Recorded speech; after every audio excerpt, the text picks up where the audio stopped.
Hello everyone.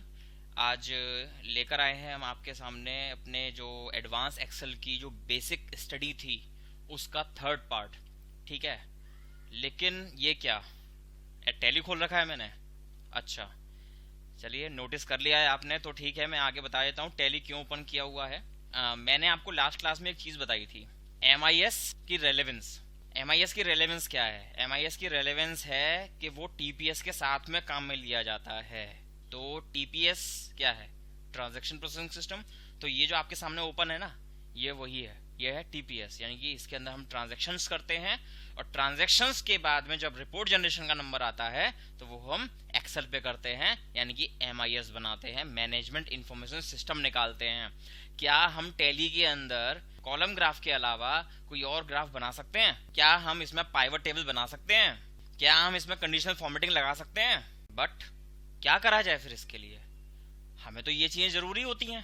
तो TPS और MIS का इंटीग्रेशन होना चाहिए या नहीं होना चाहिए? बिल्कुल होना चाहिए, क्योंकि आप एक एमएनसी में काम कर रहे हो, आप ऐसे वैसे काम नहीं कर रहे हो। आप एमएनसी में काम कर रहे हो, आप प्रोफेशनल हो।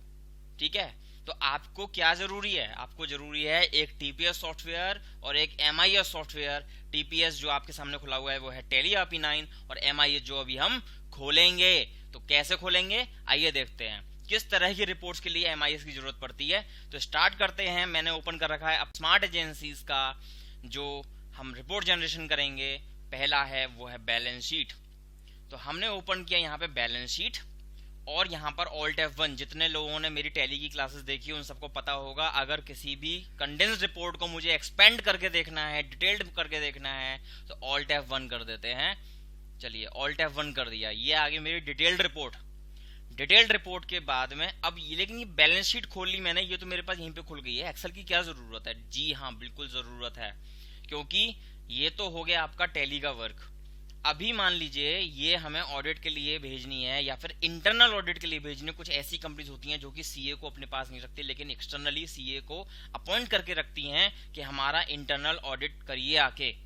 सीए कहता है नहीं, मेरे पास टाइम नहीं है, आप एक काम करिए, अपनी रिपोर्ट्स को मेरे ऑफिस में भेज दीजिए। और मैंने उनको कहा चलिए ठीक है, मैं आपको रिपोर्ट्स भेज रहा हूँ। किस फॉर्मेट में भेजूं सर? सीए बोले एक्सेल फॉर्मेट में चाहिए।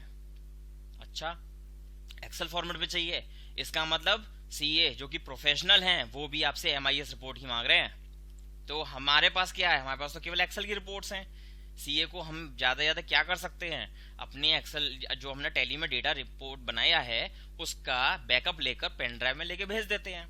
लेकिन सीए ने कहा नहीं, आप मेरे को एक्सेल में एक्सपोर्ट करके भेजिए।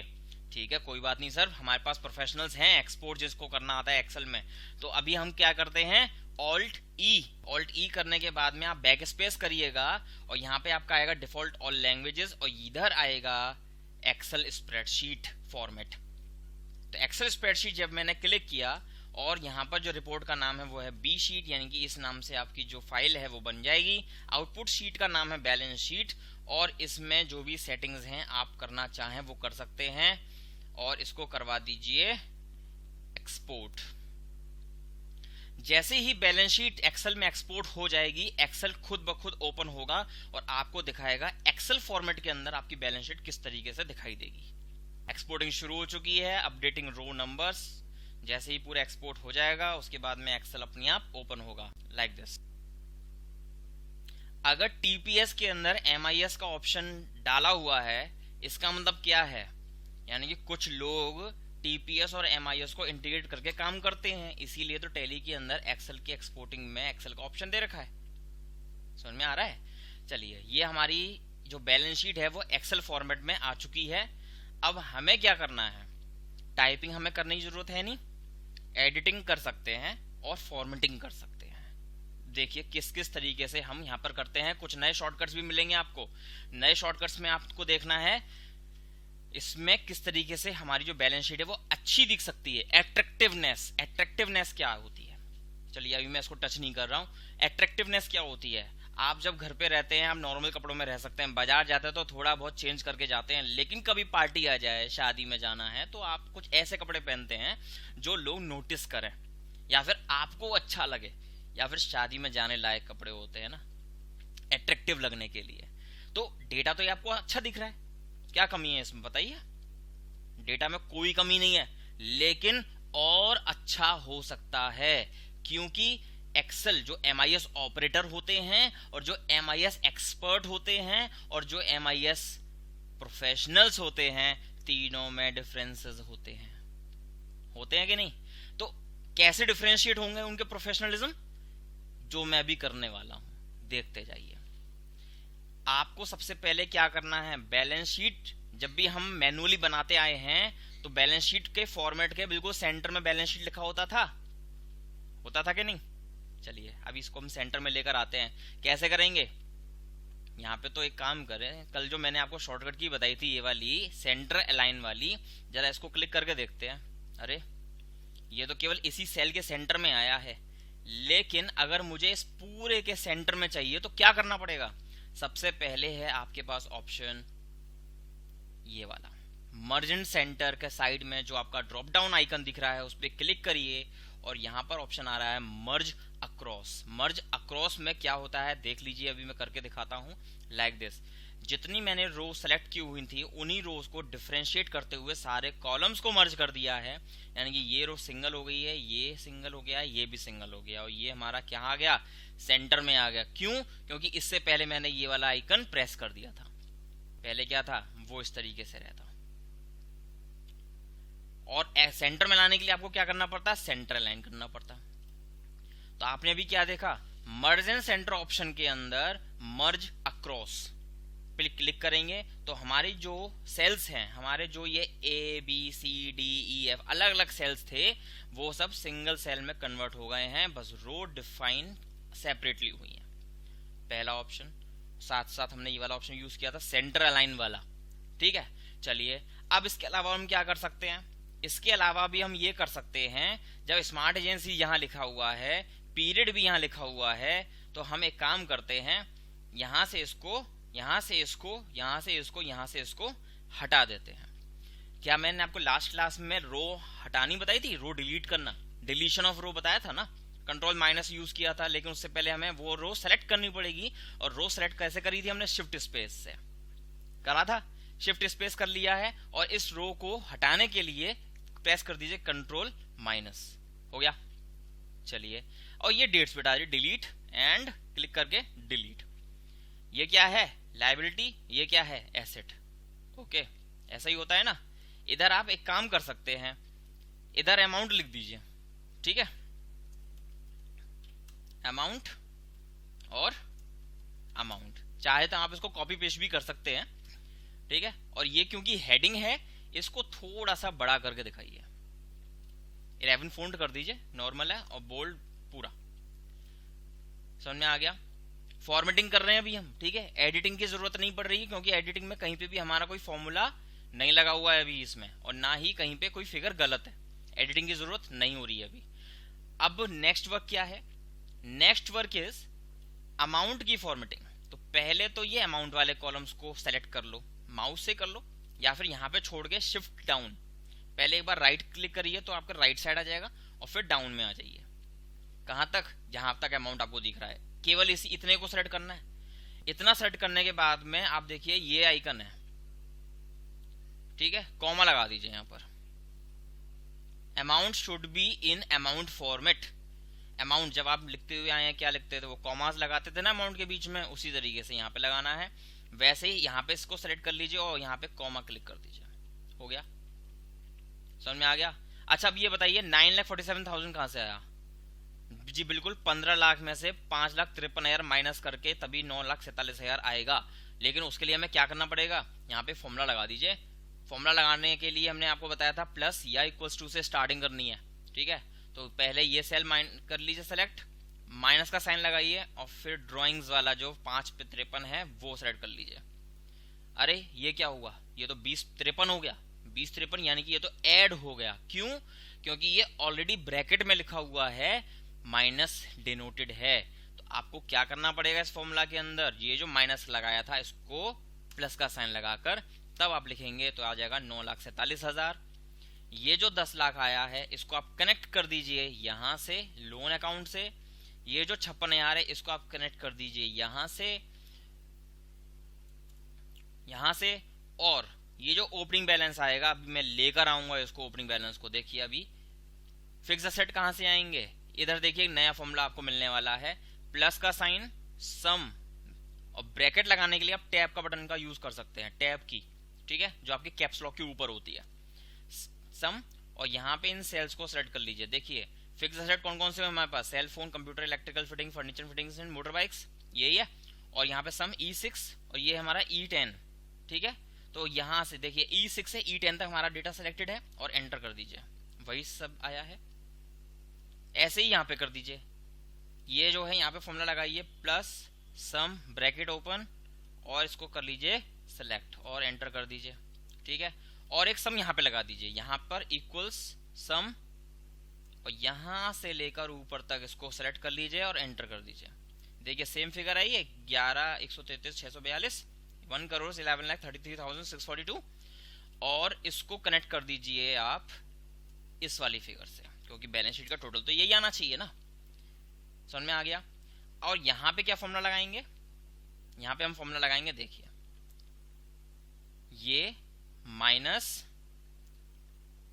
ये माइनस ये माइनस ये, एंटर कर दीजिए। और ये देखिए सेम आ रहा है आपका अमाउंट प्रॉफिट। ये काम आपको करने पड़ेंगे टैली से MIS में, जब आप वैल्यूज को या किसी डेटा को एक्सपोर्ट करेंगे तो ये आपको करना पड़ेगा। अभी और फॉर्मेटिंग रह गई है, ये तो हमारा काम हो गया है। इस पूरे को सिंगल फॉर्मेट में कर दीजिए, जो कि मैं यूज करता हूं हमेशा, टाइम्स न्यू रोमन। और ये मेरा जो डेटा है ये टाइम्स न्यू रोमन में कन्वर्ट हो गया है। इसका फॉन्ट थोड़ा सा बढ़ा दीजिए 13। तो ये है आपकी बैलेंस शीट स्मार्ट एजेंसीज की 1 अप्रैल 2018 से 31 मार्च 2019। और इसको अब मैं कहां भेज दूंगा, जो CA ने डिमांड करी थी ना। चलिए, तो ये था आपका एक्सपोर्टिंग फीचर ऑफ टैली, जिसके अंदर मैंने एक तो मर्ज अक्रॉस देखा, एक सम का फॉर्मूला देखा, ठीक है, और क्या देखा हमने इसमें, फॉर्मेटिंग भी देखी ना, ठीक है। अच्छा, अब ये जो रिपोर्ट है CA ने कहा डेट लिखकर भेजना, टाइम लिखकर भेजना, कब बनाई है ये, अच्छा डेट और टाइम भी, चलो ठीक है। इक्वल्स, मैंने आपको कल डेट का बताया था एक फॉर्मूला, तो डेट, आज की डेट क्या है 17 अप्रैल, तो 17 अप्रैल है ना, तो एक काम करिए आप टुडे लिख दीजिए 17 अप्रैल 2020। और टाइम के लिए नया फॉर्मूला है आपके लिए, देखिए टाइम के लिए दो चीजें हैं, एक तो आप लिख दीजिए टाइम। टाइम में क्या है, जो टाइम आप लिखोगे वो फिक्स रहेगा। अभी कितने बज रहे हैं, 10:21 हो रहे हैं, तो मैं यहाँ पर लिखता हूँ 10 मिनट हो रहे हैं 21 सेकंड, अंदाजे से कुछ भी आप डाल दीजिए, तो ये हो रहा है आपका 10:21 AM। समझ में आ गया। लेकिन ये जो चीज है ना, ये आपको वेरिएबल है। जैसे ही आप इस वाली शीट को कल खोलेंगे ना 18 तारीख में, तो यहाँ पे आपको 18 तारीख मिलेगी, क्योंकि आपने फॉर्मूला क्या लगाया है, ऑटो पिक वाला। टुडे में आपने अंदर कुछ लिखा नहीं है। तो अगर मान लीजिए आपने ये शीट भेज दी CA को, और CA के पास कोई जरूरी वर्क था, उन्होंने ये शीट आज नहीं खोली, कल खोली, तो उसमें आपको टाइम तो 10:21 दी जाएगा, लेकिन यहाँ जो डेट होगी ना वो 18 अप्रैल डली हुई होगी। समझ में आ रहा है। इसके लिए मैं क्या करूं फिर, आप यहाँ पे लिखिए डेट का फॉर्मूला, ईयर लिखिए 2020, मंथ लिखिए आप 04 एंड डे है 17। ये है आपकी फिक्स डेट, यानी कि इसको आप जब CA के पास भेजेंगे तो यही टाइम यही डेट लिखी हुई होगी। तो मैंने आपको कल जो बताया था वो आपका फॉर्मूला था डेट वाला, ठीक है, और टुडे वाला, ठीक है। आज हमने जो यूज किया है टाइम, नया फॉर्मूला है आपके लिए टाइम, जो कि आप लिख सकते हैं। और दूसरा जो एक फॉर्मूला होता है, मैं इसी में ही आपको बता देता हूं, इक्वल्स करिए, नाउ लिखिए और टैब दबा के एंटर कर दीजिए। यहाँ पर आपको आज की डेट और टाइम दोनों चीजें देगा। और देखिए सिस्टम में टाइम चेंज हुआ तो आपका भी यहाँ पे टाइम चेंज हो जाएगा। डेट कल 18 होगी तो यहाँ पे भी 18 हो जाएगी। टाइम जो भी होगा कल जब आप खोलोगे तो वही टाइम इसमें भी शो हो रहा होगा। तो आपने कौन कौन सा फॉर्मूला देखा, डेट देख लिया, टाइम देख लिया और नाउ देख लिया। लेकिन एक और चीज रह गई है ना आपकी, डे।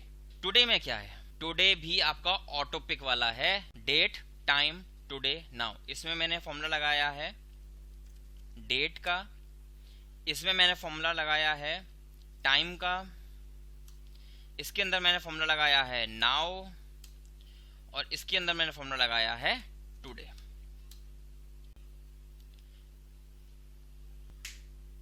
साइलेंट। तो जैसा कि आपने देखा, डेट का फॉर्मूला है जिसमें मैंने डेट पूरी लिखनी होती है, टाइम का फॉर्मूला है जिसके अंदर मुझे टाइम लिखना होता है, नाउ के अंदर आपको कुछ नहीं लिखना होता, नाउ लिखिए, ब्रैकेट लगाइए और एंटर कर दीजिए, और टुडे में भी आपको नहीं लिखना होता, टुडे लिखिए, ब्रैकेट ओपन करिए, एंटर कर दीजिए।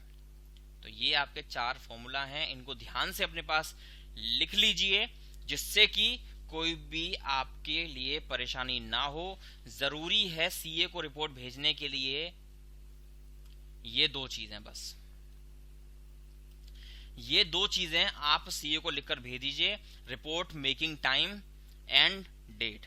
डेट ये लिख दिया, टाइम ये लिख दिया, और नीचे यहाँ पे आप लिखना चाहें ऑथराइज सिग्नेटरी, साइन करके भेज दीजिए। कल को ये ना हो कि ये रिपोर्ट मैंने नहीं भेजी थी, मेरे किसी एम्प्लॉय ने भेज दी होगी, तो सीए का इसमें कोई रिस्पॉन्सिबिलिटी नहीं होगा। इसलिए यहाँ पर कंपनी का डेट और साइन जो डिजिटल सिग्नेचर होते हैं वो आप यहाँ पर इंसर्ट कर सकते हैं, वो भी मैं बताऊंगा, वो एडवांस एक्सेल के अंदर आएगा।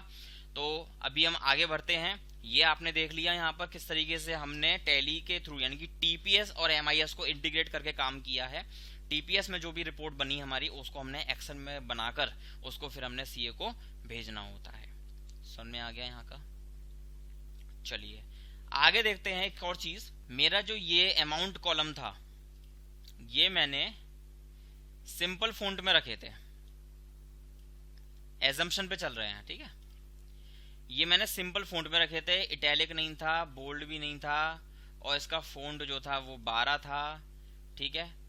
अब लाइबिलिटी का क्या फॉन्ट है, देखिए टाइम्स न्यू रोमन है, बोल्ड है, 13 है। क्या है?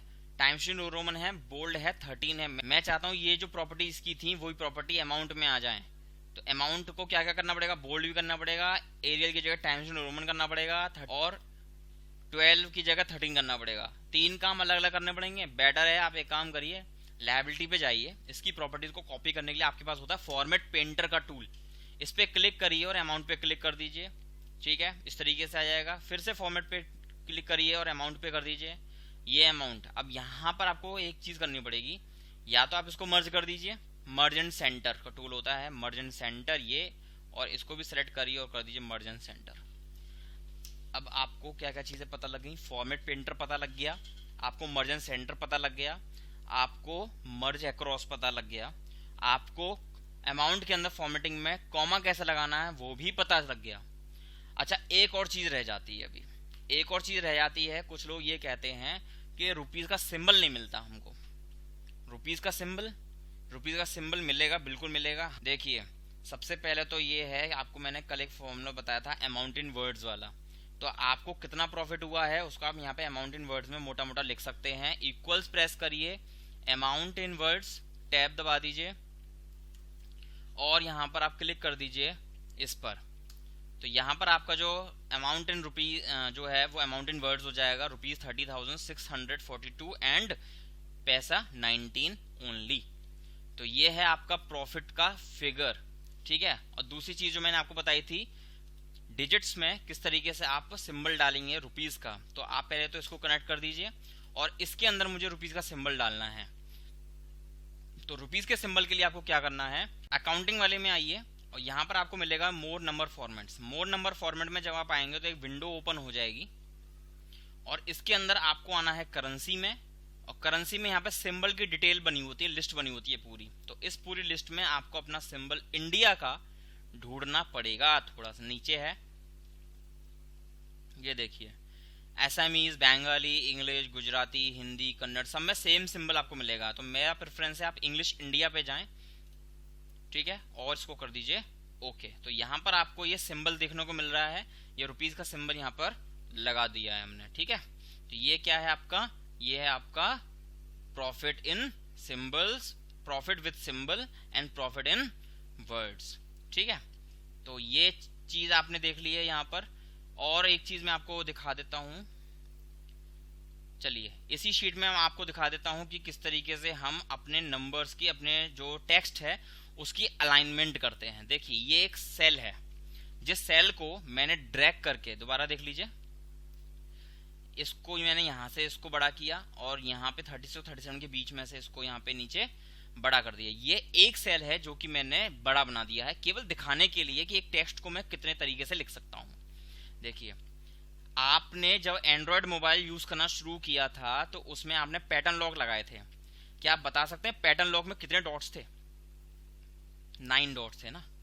तो हाँ बिल्कुल सही समझा आपने, 9 डॉट्स के हिसाब से ही मैं यहाँ पर टेक्स्ट अलाइनमेंट करूंगा। इसके अंदर 9 पोजीशंस पे मैं अपना जो सेटिंग है, जो अपना टेक्स्ट है, उसको मैं सेट करूंगा। कैसे? मैंने यहाँ पे लिख दिया IBFL, ठीक है।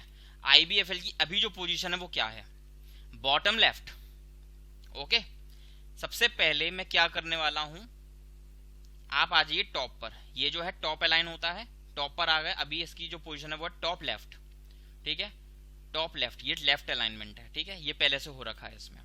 आप आ जाइए टॉप में ही 3 पोजीशन, 1 2 3, जैसा कि आपने अपने फोन के पैटर्न में डॉट्स देखे होंगे। पहली वाली लाइन में 3 डॉट, फिर बीच वाली में 3 डॉट, फिर नीचे वाले में 3 डॉट होते हैं। उसी तरीके से ये पहला डॉट है आपका, ये दूसरा डॉट है आपका, और ये तीसरा डॉट है आपका, ठीक है।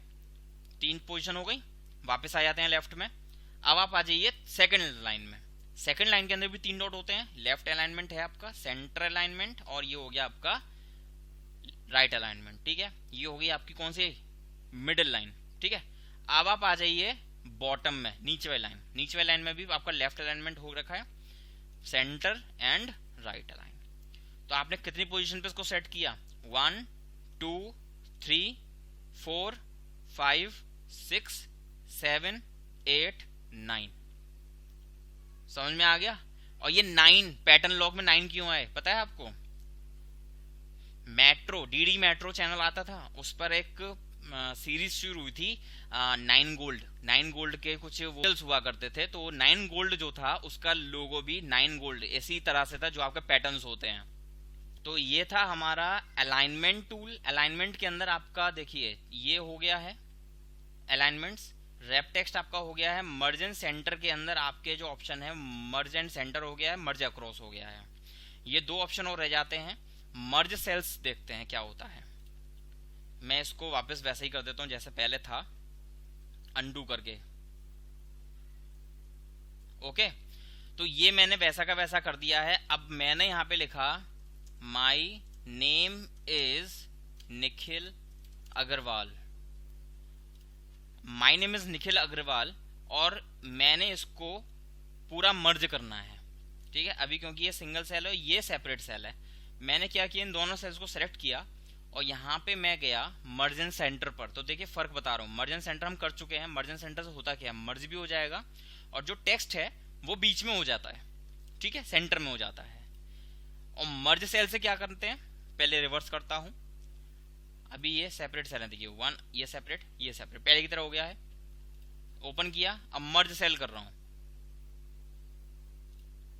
ये ओपन, इसको पहले सेलेक्ट कर लेंगे दोनों सेल्स को, और मैं यहां पर आया, यहां पे मैंने मर्ज सेल्स किया। तो देखिए मर्ज तो हो गया, लेकिन जो टेक्स्ट है वो लेफ्ट में था तो लेफ्ट में ही है, सेंटर में नहीं आया। उसके लिए आपको अलग से ये करना पड़ेगा, तब सेंटर में आएगा, अगर सेंटर में चाहिए तो। अगर नहीं चाहिए तो आपका ये काम करेगा। अगर सेंटर में भी चाहिए, मर्ज भी करना है, तो आपका ये काम करेगा, इस पे जाने की जरूरत नहीं पड़ेगी। और लास्ट वाला ये अनमर्ज सेल। आप किसी भी ऐसे सेल पर है जो कि पहले से मर्ज है, आप क्या कर देंगे, उसको अनमर्ज कर दीजिए और आपका पहले ऐसा हो जाएगा, वो अनमर्ज हो जाएगा। अंडरस्टैंड? चलिए, ये आपका पूरा टूल हो गया है, ये आपका रैप टेक्स्ट हो गया है, इधर आपका अलाइनमेंट्स हो गए हैं, ठीक है, और फॉर्मेट पेंटर भी आपका हो गया है, ठीक है। चलिए, तो अभी एक जो चीज आपकी रह गई है वो ये कि ये बैलेंस शीट अभी तो नाम डला हुआ है, ठीक है। मैं चाहता हूं ये बी शीट नाम से नहीं है, बैलेंस शीट नाम से मुझे दिखाई दे। तो आपके पास 2 ऑप्शन होते हैं, एक तो सेव वाला होता है। सेव में क्या है, जो भी चेंजेस आपने शीट में किए होंगे वो इसी नाम की शीट में ही सेव हो जाएंगे, और उसको आप शॉर्टकट में Ctrl+S यूज करके भी कर सकते हो, या फिर आप फाइल पे जाके इधर आपको सेव का ऑप्शन मिलता है, यहाँ से भी कर सकते हैं। इस तरीके से शीट को सेव किया जाए। तो जब भी आप इस शीट में कोई चेंज करेंगे, आप डायरेक्ट एक काम करिए, क्लोज करना शुरू कर दीजिए। जैसे आप क्लोज करेंगे तो यहाँ पे आपसे पूछेगा सेव, डोंट सेव और कैंसिल। आप सेव करिए, प्रोसेसिंग चलेगी, शीट आपकी सेव हो जाएगी। और ये है आपका टैली। टैली को हमने जो इन्वॉल्व किया अपने MIS रिपोर्ट के अंदर, अपने एक्सेल के अंदर, वो इस तरीके से था। इधर आप देख सकते हैं ऑप्शंस एक्सपोर्टिंग का, और एक बार दोबारा से आपको दिखा देता हूँ। जब आप Alt E करेंगे तो इधर आपका ऑप्शन आएगा एक्सेल का, साथ ही साथ आपके और भी फॉर्मेट आ रहे हैं, JPG भी आ रहा है, PDF भी आ रहा है। आप JPG ना बनाकर PDF भी बना सकते हैं अगर आप चाहते हैं कि आपकी जो रिपोर्ट है वो नॉन एडिटेबल रहे, तो आप PDF क्रिएट कर सकते हैं। लेकिन हमारा जो टॉपिक है वो एक्सेल को लेकर है, इसलिए हमने एक्सेल को यूज़ किया था। ठीक है, तो ये था हमारा आज का टॉपिक। होप कि आपको ये टॉपिक पसंद आया होगा। जो भी फीचर्स इसके अंदर मैं बता रहा हूँ, जो भी फंक्शंस मैं आपको इसमें बता रहा हूँ, उनको अपने पास एक कॉपी पे नोट डाउन करते जाइए। ठीक है, और अपनी जो प्रैक्टिस है वो बनाई रखिएगा। और अच्छा, स्पेशली मैं उन लोगों को बताना चाहता हूँ जो ऑलरेडी मेरी ऑनलाइन क्लासेस ले रहे हैं, उनके लिए ये है कि आप उस ऑनलाइन क्लास को मोबाइल में ऑपरेट करिए। ठीक है, मोबाइल में ऑपरेट करिए, प्रैक्टिस करते जाइए, क्योंकि मेरी जो स्पीड है वो इतनी तेज नहीं है कि आप लोग प्रैक्टिस ना कर पाएं। साथ के साथ आप उसको ट्राई भी कर सकते हैं।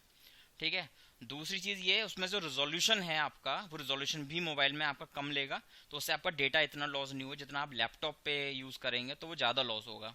ईयरफोन लगा के रखिएगा, जिससे कि जो एक्स्ट्रा साउंड्स हैं इधर उधर की वो नहीं आएंगी, तो इसलिए हेडफोन या ईयरफोन अपने यूज करिए, लगा के रखिए। और ध्यान रखिएगा, नए टॉपिक्स भी और आएंगे। पार्ट 3 है ये, पार्ट 4 भी जल्दी लेकर आऊंगा। एक भी टॉपिक आपका स्किप नहीं होना चाहिए। और जितने लाइक्स, जितने शेयर, जितने सब्सक्राइब आपने मेरी लास्ट वीडियोस में किए हैं और इसके फर्स्ट और सेकंड पार्ट में दिए हैं, उसको प्लीज प्लीज प्लीज बनाए रखिएगा। क्योंकि ये जो वीडियो है, ये बीच में एक भी वीडियो अगर आपने ब्रेक कर दी तो आपका जो कंसेप्ट है एक्सेल का वो थोड़ा सा हिल सकता है। इसलिए एक एक वीडियो इंपॉर्टेंट है। पूरा नहीं देखना चाहते, स्किप करके देखना चाहते, स्किप करके देखिए, लेकिन आपका जो शॉर्ट कीज में बताता हूँ वो स्किप नहीं होना चाहिए। तो ध्यान दीजिएगा, एक एक चीज को ध्यान से प्रैक्टिस करिए। जो भी क्वेरीज हों वो हमें कमेंट सेक्शन में या मुझे व्हाट्सएप भी कर सकते हैं। चलिए, 4th पार्ट जल्दी ही लेकर मैं आऊंगा। तब तक के लिए good bye, see you again.